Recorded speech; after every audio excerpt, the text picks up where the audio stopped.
Amigos y seguidores de la página ULEAN Ecuador, estamos ya listos para una nueva entrevista, una entrevista que habíamos anunciado previamente y que era muy esperada por ustedes y por este amigo y servidor, porque vamos a hablar de un tema muy interesante a nivel nacional e internacional. Y para ello tenemos de invitada a nuestra querida amiga, la doctora Ariana García, representante del área de neurociencias del Laboratorio Roche Ecuador, a quien le damos la bienvenida en este momento. Gracias, doctor, por Muchas apartarnos un gracias. poquito de su agenda para dialogar con nosotros. Buenas tardes.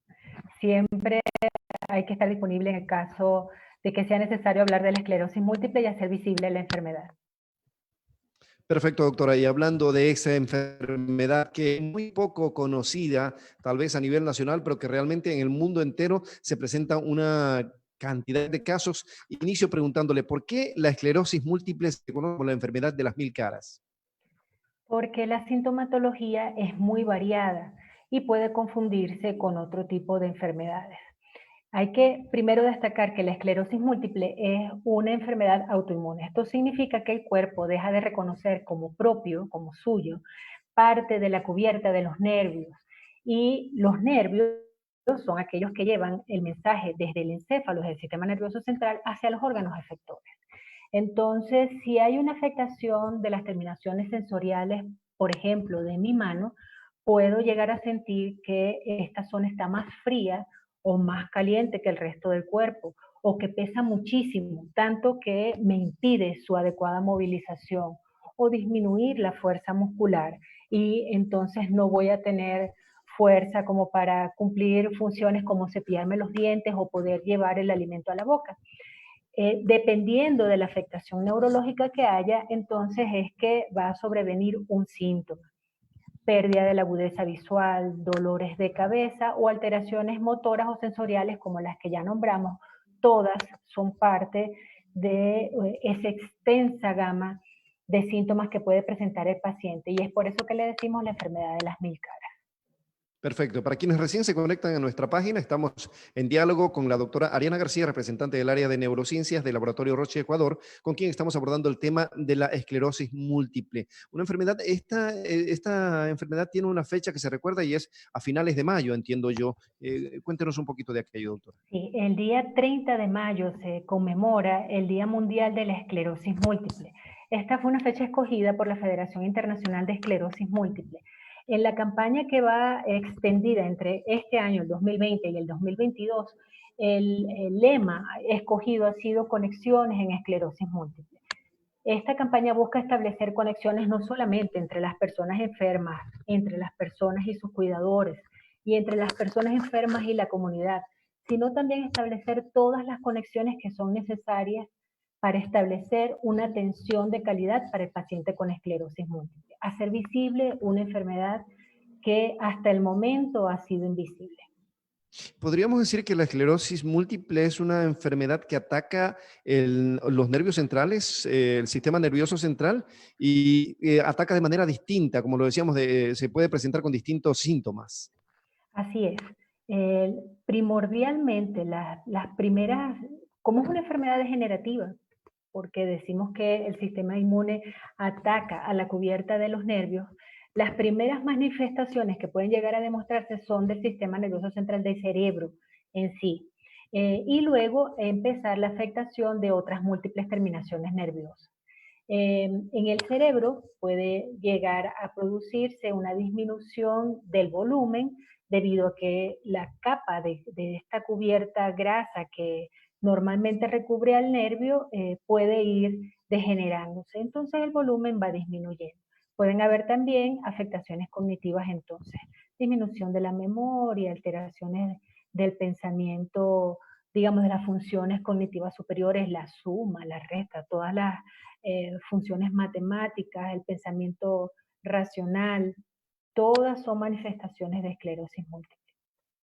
¿Cómo están centrémonos en nuestro país, cómo están las estadísticas en nuestro país en cuanto a esta enfermedad y quiénes son más propensos tal vez a ser atacados por ella?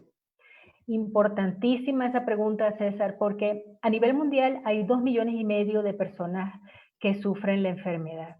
En nuestro país hay 346 personas diagnosticadas y al tratar de establecer una tasa con respecto a la población que fue reportada por el último censo, esto nos indica que hay entre 3 y 4 personas por cada 100.000 personas habitantes del país que sufren la enfermedad, de las diagnosticadas hasta el momento. A pesar de que podamos pensar que esta es una representación muy baja, hay que hacer la acotación de que puede ser que no todas las personas con esclerosis múltiple hasta el momento hayan sido diagnosticadas. Y puede ser que encontremos en nuestro ambiente, en nuestro medio familiar o vecinal, alguna persona que sepamos que tiene este tipo de sintomatología difusa y que a través de campañas como esta, que tú estás llevando a cabo, César, pueda enterarse esa persona de que existe este tipo de enfermedad y acudir al médico e insistir en su diagnóstico, que al ser adecuado puede elevar un poquitico más esa tasa.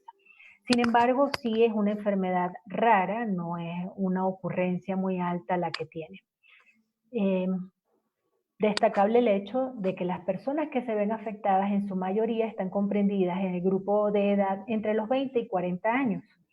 Esto significa que están en plena edad productiva. Y además, la enfermedad es el doble de frecuente en mujeres que en hombres. Es decir, hay 2 mujeres diagnosticadas y en algunos países hasta 3 mujeres diagnosticadas por cada hombre que sufre la enfermedad. Eso significa que es la edad productiva, pero además también la edad reproductiva en la que se diagnostica más frecuentemente la enfermedad. Sin embargo, hay reportes de casos en edad pediátrica, tanto como en la adultez mayor. Perfecto. Doctora, ¿esta es una enfermedad catastrófica? ¿Es considerada Eh, como tal? sí, es una enfermedad rara y catastrófica, que además puede... Ahora, Uh-huh. siga, le quería preguntar, ¿por qué tal vez hay un estudio que haya determinado por qué se presenta en el doble de mujeres o el triple que en los caballeros? Sí, en cuanto a este tema, todavía se siguen llevando a cabo estudios para terminar de esclarecer cuál es la causa específica del hecho. Sin embargo, se han eh, ligado a esta aparición más frecuentemente vista en el sexo femenino factores como los hormonales y los genéticos. No hay todavía un peso específico que nos pueda decir, bueno, el 50% de esta presentación se debe a un factor hormonal o el 30% a un factor genético. Todavía no los hay establecidos.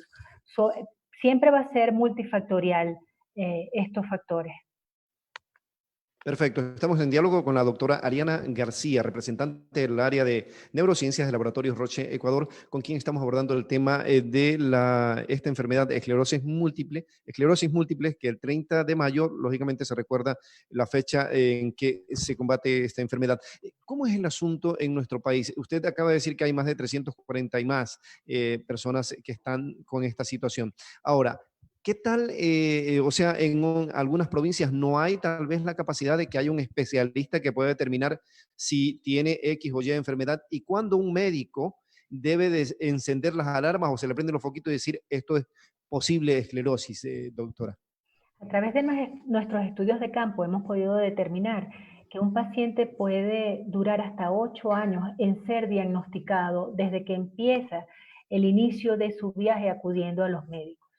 Porque en esto es muy importante el saber qué es la enfermedad de las 1000 caras. Entonces un día acude al optometrista porque no ve bien y quiere reformular sus lunas. Y luego que ve que al cambiarlas no hay suficiente mejoría, puede acudir al oftalmólogo. El oftalmólogo hace el diagnóstico de una neuritis, que es la inflamación del nervio del ojo. Y el paciente va a su casa, pero regresa luego, va donde el neurólogo porque tiene un fuerte dolor de cabeza o tiene sensaciones extrañas, pero no hace mención de que había tenido un episodio previo de que no veía bien. Y así vamos sumando en el paciente diferentes episodios en los cuales hay un camino recorrido en tiempo hasta que a alguien se le ocurre preguntar todos los antecedentes y sumar todos esos síntomas Y ahí es cuando, como usted dice, tiene el alto nivel de sospecha necesario como para decir, voy a referir a este paciente. Es importante que hemos empezado a hacer una campaña de educación porque, como sabemos, hay provincias en que no hay médicos especialistas, por ejemplo, en neurología.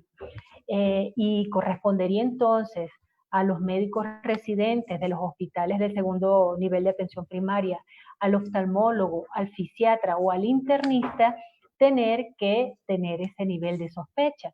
Hemos abierto entonces una escuela virtual a la cual todos los médicos del país que estén interesados y estudiantes de medicina pueden acceder, en la cual tenemos una serie de módulos que tratan desde cómo es la epidemiología de la enfermedad en el mundo y en nuestro país específicamente, hasta cómo tratar la enfermedad.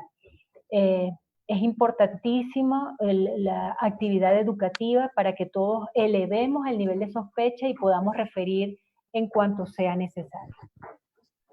Perfecto, ya conocemos qué es la enfermedad, cómo se da. ¿Eso, este tipo de enfermedad es hereditaria tal vez o no se ha confirmado aquello a través de estudios, doctora?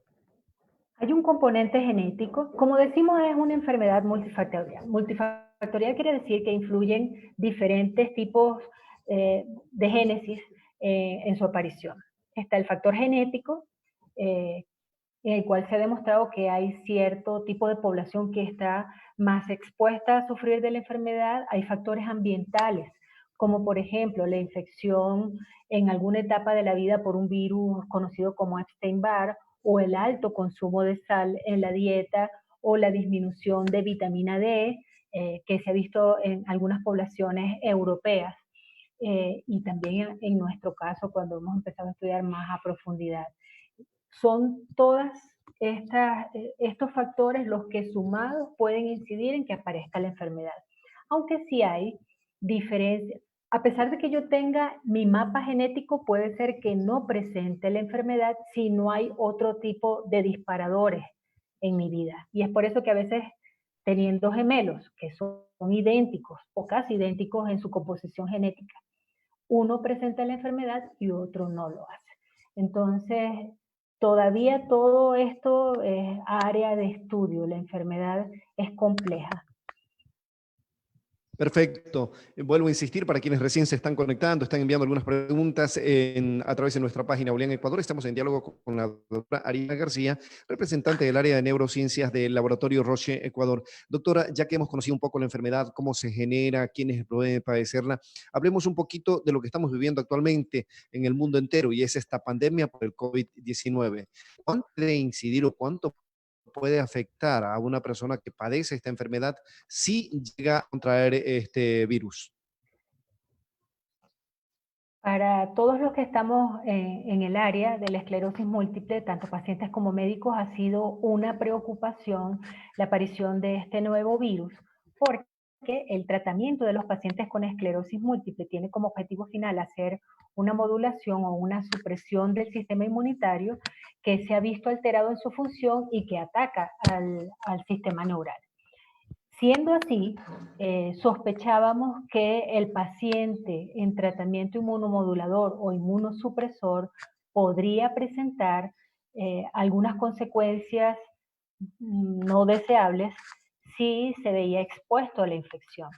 Afortunadamente, y a pesar de que el tiempo que llevamos es relativamente corto, digamos, de infectividad del virus a la raza humana, ya se han tenido algunos reportes en los cuales, afortunadamente, los pacientes con esclerosis múltiple han tenido una buena salida de la circunstancia de contagio. Sin embargo, es importantísimo que el paciente con cualquier enfermedad rara o catastrófica extreme las medidas para evitar contagiarse, porque la discapacidad que puede haber asociada a la enfermedad puede limitar los mecanismos de respuesta del cuerpo ante la enfermedad.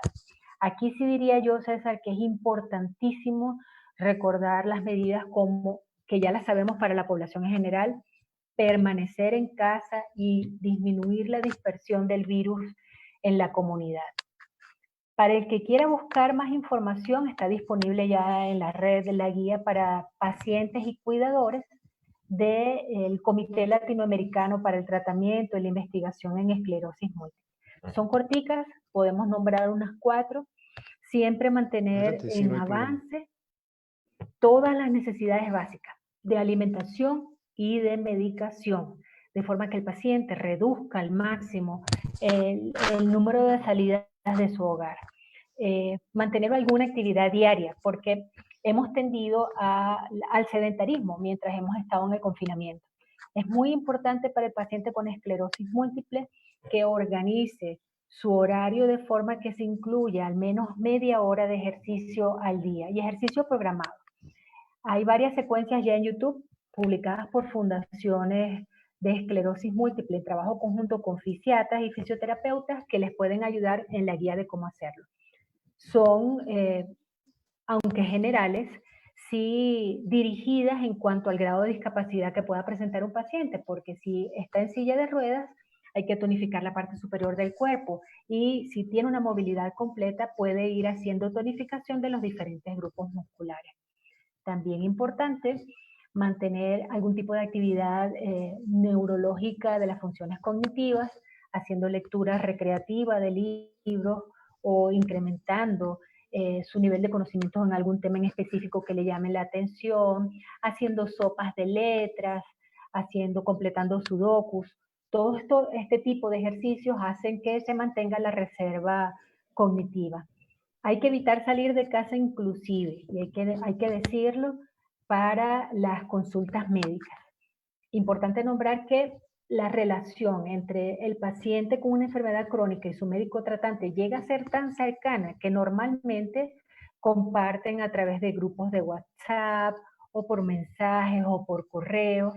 Esto llega a ser vital en este momento porque la telemedicina ha llegado para quedarse entre nosotros y al presentar algún síntoma que no sea lo que comúnmente había tenido, el paciente puede consultar a su médico tratante a través de estos medios sin salir de casa y también de esa forma estaría evitando la posibilidad de contagio en hospitales o consultas que pudieran ofrecer algún tipo de riesgo.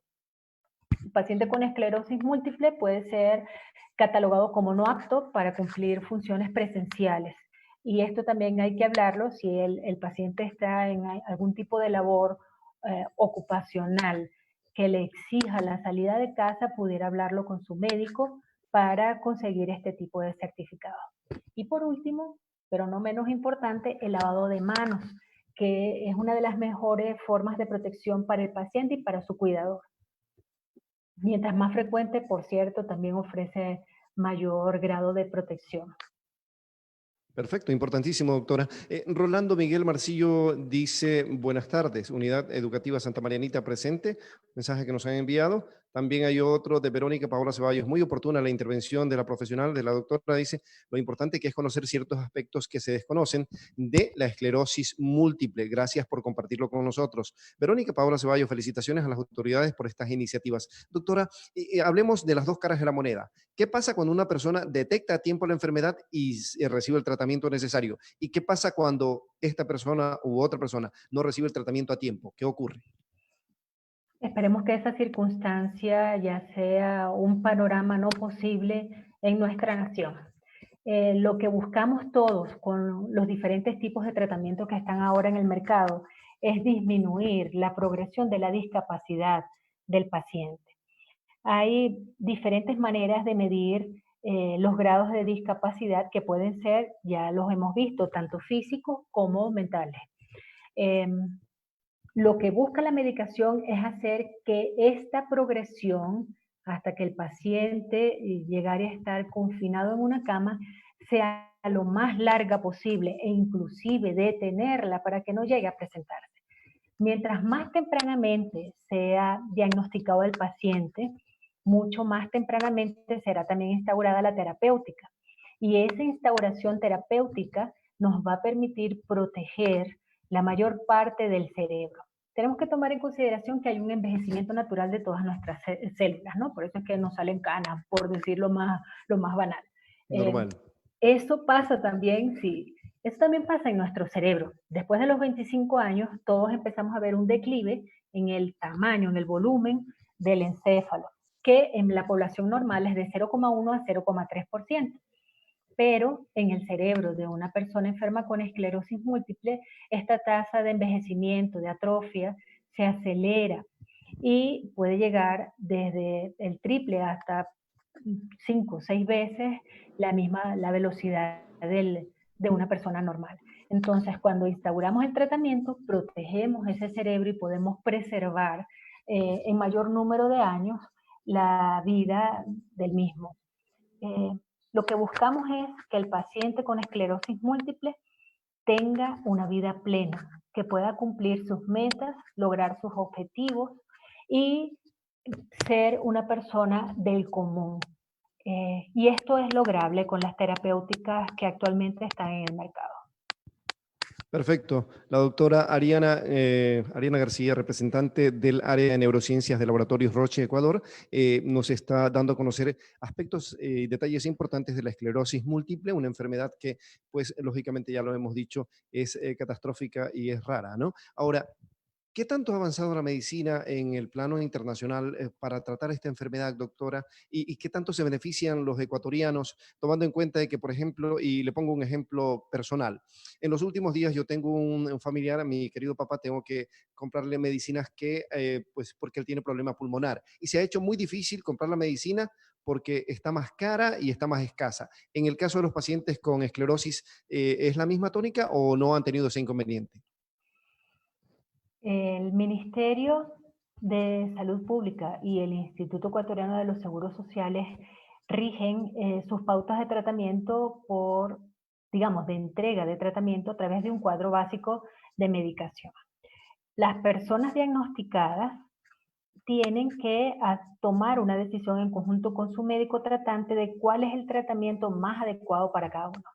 Es decir, no es que hay una sola medicina que sea mágica para el tratamiento de todos, ni que le vaya bien a todos. Entonces, el primer paso es, luego de hacer el diagnóstico, determinar cuál va a ser el tratamiento. Si el tratamiento que ha sido determinado por el médico tratante y el paciente en conjunto se encuentra dentro del cuadro básico, él va a acceder, el paciente va a poder acceder a su medicación, sea un esquema mensual, bimestral o trimestral, por la orden de su médico tratante. Es decir, el hospital donde él se está atendiendo va a hacerle entrega de esa medicación. Ahora, hay medicación de última generación que sí es costosa y no está dentro del cuadro básico. En ese caso, el paciente puede hablar con su médico y entre ambos lograr hacer, tomar acciones que no son las del común y que pueden elevar su voz a las instancias superiores y pedir para ese paciente la medicación que la merece. Pero sí, hay medicaciones que son costosas. Estas medicaciones, las que están disponibles a nivel mundial, hay que hacer la acotación de que en el Ecuador tenemos la mayoría también disponibles de las que han sido ya aprobadas para su uso internacionalmente. Es decir, estamos en la vanguardia en cuanto al registro de esas medicaciones. Eh, no estamos atrasados en nuestra terapéutica, hay buenas opciones, pero siempre deben ser tomadas en consideración con el médico tratante para saber cuál es la que le corresponde a cada uno. Perfecto. Esta enfermedad, por ser que ataca al sistema nervioso central, es dolorosa, es difícil para el paciente, para quien la sufre. Tal vez sufre mucho quien la tiene. Puede haber algunas alteraciones sensoriales en las que el paciente puede tener una sensación alterada, ¿no? Lo que hablábamos del frío y el calor. Menos frecuentemente son sensaciones dolorosas, aunque sí hay reporte de las mismas.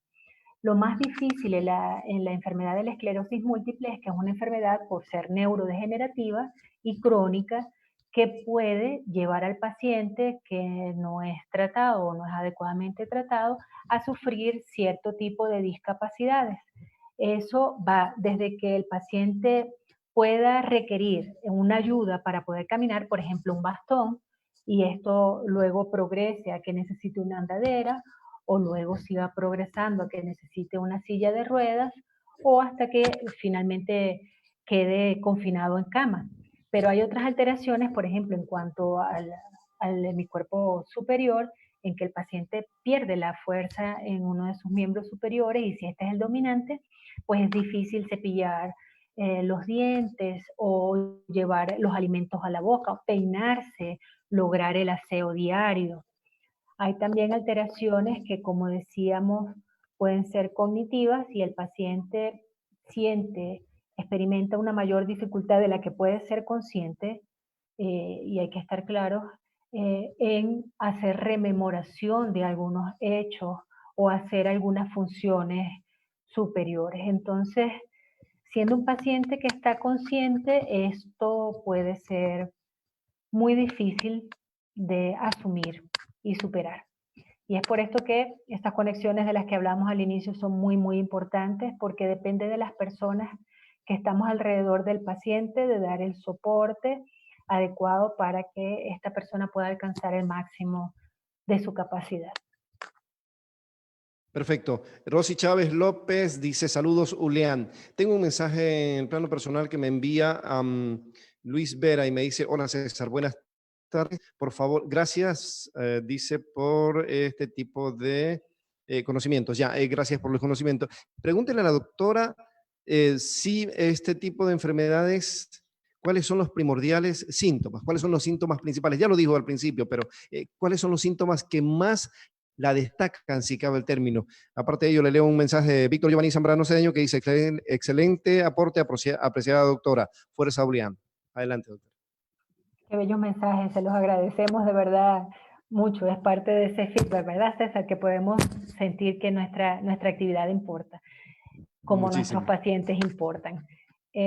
Sí, los síntomas más frecuentes en el Ecuador, una parte importante tiene que ver con la pérdida de la capacidad visual. El paciente siente que hay un ojo o ambos que ya no ven como anteriormente veían.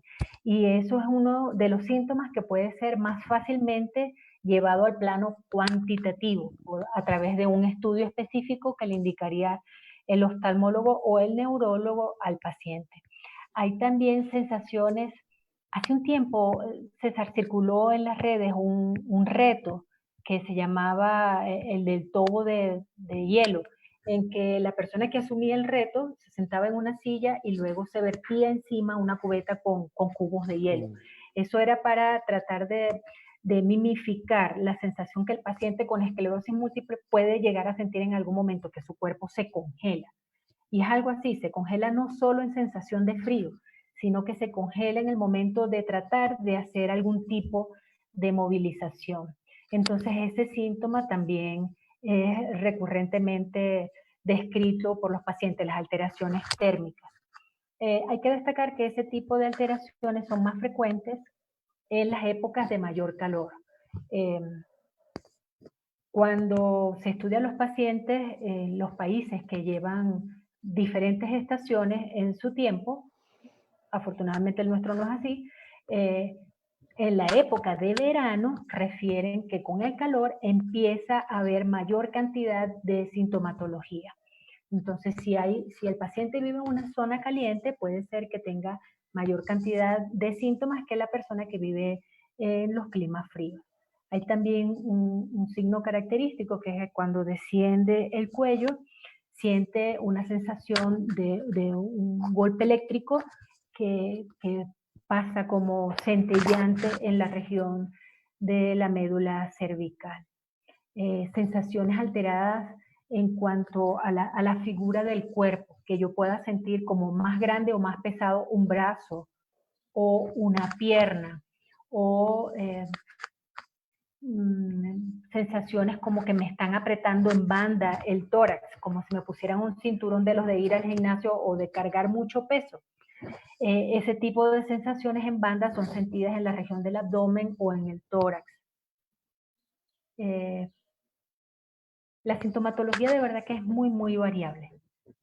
Es por eso que la denominamos así, como decíamos, la enfermedad de las mil caras.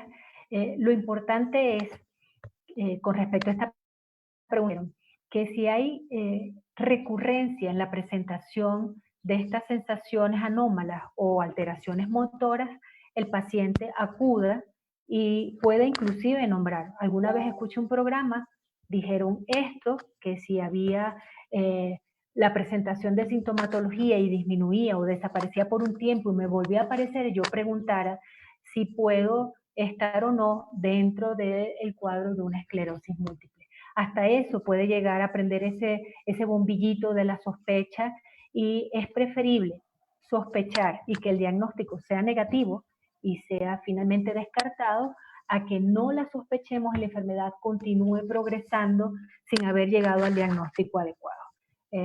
Siempre es preferible de más que de menos.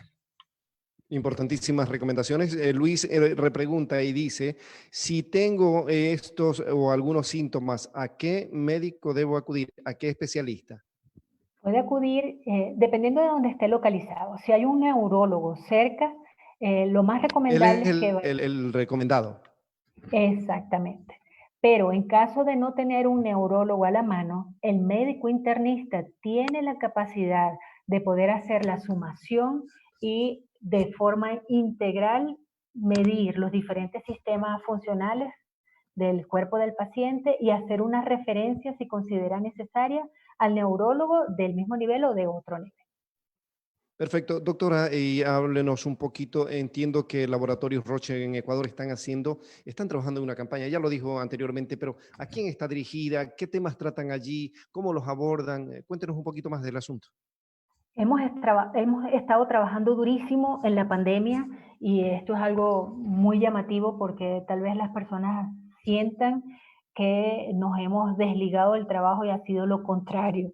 Tenemos dos campañas en la actualidad que estamos de mucha importancia para nosotros y muy sentidas, hechas con mucho cariño, que estamos desarrollando. La primera, vamos a hablar del Día Mundial de la Esclerosis Múltiple. Eh, Como sabemos, la campaña global es de conexiones.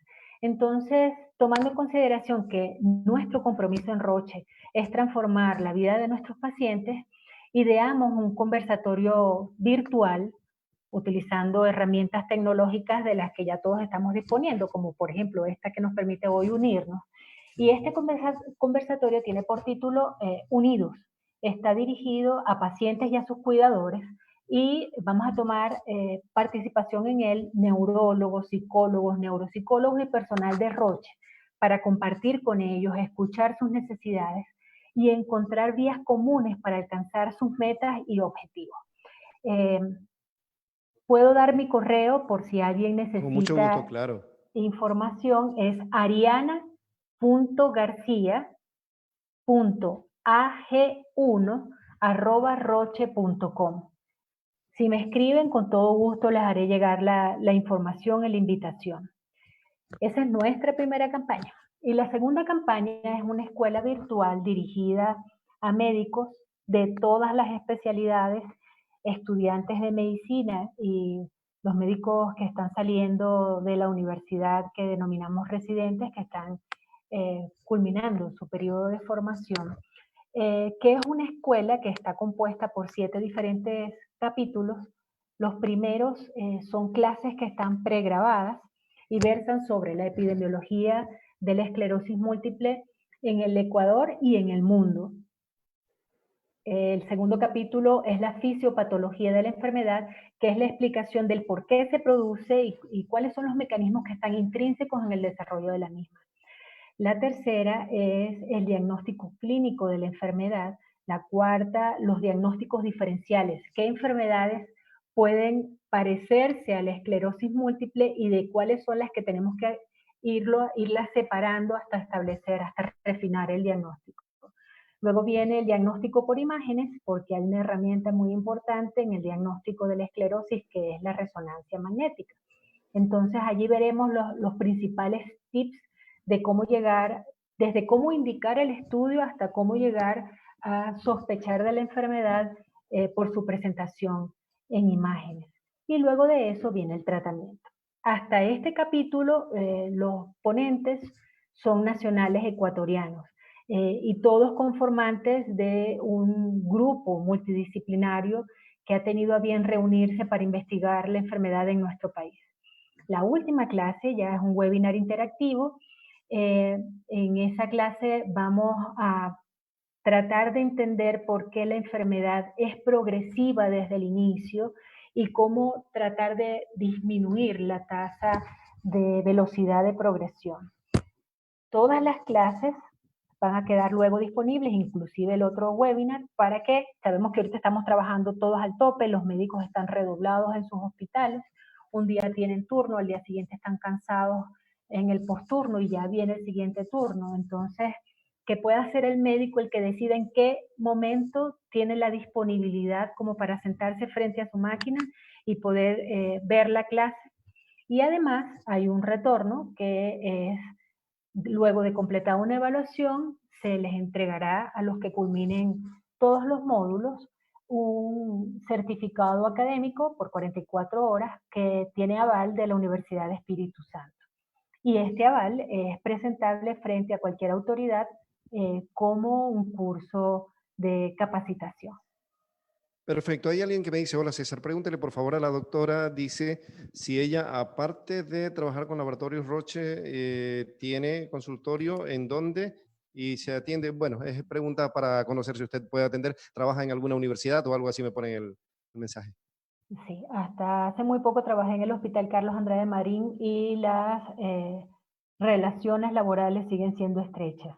Como les comentaba, el grupo de trabajo multidisciplinario del Ecuador, yo soy neuroradióloga, pero este grupo de trabajo está constituido por neurólogos, neuropsicólogos, psicólogos y oftalmólogos, eh, haciendo, levantando su mano a través de las fundaciones que tenemos en el país, que son Fundem, la Fundación de Esclerosis Múltiple, y APMEDE, la Asociación para el Estudio de las Enfermedades Desmielinizantes del Ecuador, eh, pueden llegar a contactarse con cualquiera de nosotros que lo necesiten y tengan la seguridad que vamos a estar dispuestos siempre a ubicar el mejor espacio de atención para ustedes. Puedo repetir mi correo si alguien tiene alguna duda: ariana.garcia.ag1@roche.com. Ese AG1, el 1 es con un número arábigo. Perfecto. Para que conozcan entonces nuestros seguidores de la página y también quienes estén interesados en el tema, porque realmente, además de que es un conocimiento interesante para la comunidad, para quienes tienen un familiar o padecen esta enfermedad, pues es información vital. Ignacio Ábalos dice, buen tema, doctora, felicidades. Estamos llegando, se nos ha ido el tiempo, como no tiene idea, decíamos media hora y bueno, estamos llegando más de los 40 minutos. Doctora, ha sido muy grato realmente tenerle acá con nosotros, dialogar sobre este tema, conocer un poco más sobre la esclerosis. Queremos agradecerle por su tiempo y a quienes hicieron posible que usted venga a dialogar con nosotros, a Jorge Toala y bueno, a toda la gente que le contactó y que nos permitió dialogar con usted. No sé si se nos queda algo pendiente en cuanto a las campañas o en cuanto a la enfermedad que podríamos acotar tal vez en la parte final, doctora. Sí, como mensaje en positivo quisiera decirle a todos los pacientes con esclerosis múltiple que una vida plena es posible y que, como decías tú, César, toda moneda tiene dos caras. No nos quedemos en el lado negativo, encontremos lo positivo para hacer anclaje y poder salir con la mejor característica, con la mayor de las esperanzas hacia un futuro mejor para todos. Perfecto, desde la producción me dicen que ya está el correo que usted nombró, está en generador de caracteres para que la gente lo pueda copiar o lo pueda Excelente. obtener fácilmente. Gracias de verdad, doctora. Sabemos que tiene otras ocupaciones y vuelvo a insistir, agradecemos el tiempo que nos ha dado para conversar sobre este tema muy importante. Le A deseamos ustedes. éxito en la campaña. Gracias, gracias. Muy amable, qué gusto. Ha sido la doctora Ariana García, representante del área de neurociencias del Laboratorio Roche Ecuador, quien ha dialogado con nosotros sobre un tema muy importante, un tema del cual muy pocos hablamos o muy pocos conocemos, y es la esclerosis múltiple, una enfermedad que afecta a gran parte de la población mundial y que Ecuador no se queda a un lado en esta situación. Esperamos que algún momento pues hayan especialistas que en todas las provincias y ciudades del país puedan determinar esta situación. Gracias con nosotros. Hasta la próxima. Será un gusto nuevamente estar junto a ustedes en Ulián, Ecuador. Gracias.